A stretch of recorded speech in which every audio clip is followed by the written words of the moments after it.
You know, I was always the loud one in school. So I definitely always wasn't able to be my true self. I'm no one special, like I'm just me.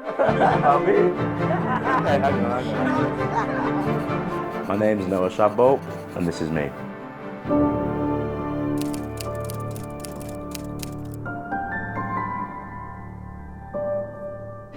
Meeting strangers and meeting new people and vibing with community just makes me feel great. I had a good upbringing, but there's definitely things that I experienced that I say other people may not have experienced. Growing up, mum was a single mum, grew up in the centre of Manchester, and then when I was about 6, 7 years old, we moved out into the countryside, and my mum was a new partner. Her partner was lovely, but at the time, I quite struggled to get to grips with that because it was just me and my mum.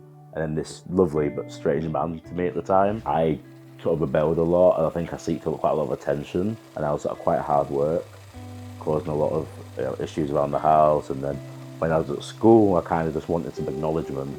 So I definitely, when I was younger, always liked to sort of be the centre of attention. I was always the loud one in school. Like every parent's evening, it was like, you know, he's great, but he just talks all the time. I was always just talking. You know, but it got to a point where I started to just become a bit more self-expressive, and I think I was questioning my sexuality and questioning just who I was quite early on. You know, I went through periods of like having sort of body dysmorphia, and so I definitely always wasn't able to be my true self, even though it probably looked like I was being at the time. I started like wearing nail polish at times, and there was a period in my life, briefly, but period of time where I thought I wanted to be a female at one point. And I've always been very open and very just trying to explore myself without knowing what that even meant.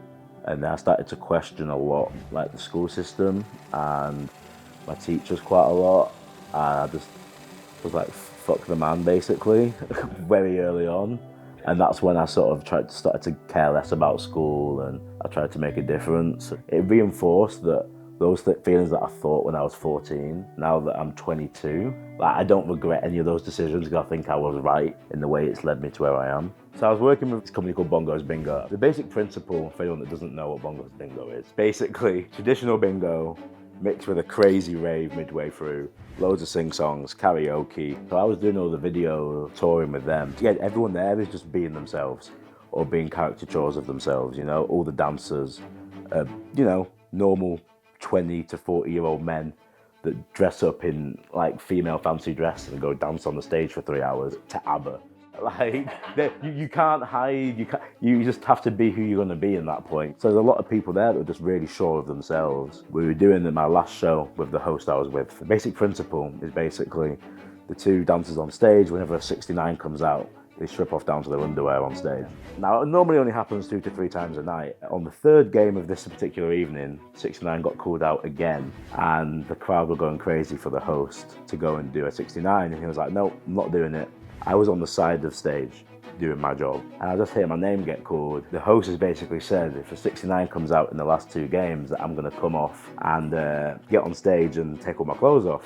I never agreed to any of this before the moment, but I just said like, all right, let's do it, let's whatever, you know, because that was the environment they put me in. Of course, 4th game comes out, 69 comes out, that was my call, you know. Yeah, I just went for it. I was my last show with them, it was a good time. I might be a bit bigger, I might not be in an outfit, but it's the same thing, and that's exactly what I did. Just took my top off and just went for it, and it was a really fun moment in life. You try to be your authentic self, and people see that. Even if that's not their vibe, they'll respect you for being yourself more than trying to be someone that you're not. I don't really think about it as expressing myself. I just, like I say, I just do me. I enjoy to dance. Like whenever there's music on, you know, I'll be dancing, but that's it. That's sort of my outlet, and then I'm very lucky that my work's my outlet too. Like I love my job. I'm no one special. Like I'm just me. But then, you know, if there's music on, I'll dance, and I just try to take the most out of everything, and just be a happy person, and that's it. Yeah, that is just who I am. I don't claim to be perfect. You know, I'm human, and I've definitely fucked up a shit ton of times, and you know, made a lot of mistakes. And I don't try to hide behind them, but I just like being happy, and I like vibing, and I think if everyone did that, it'd be a better place.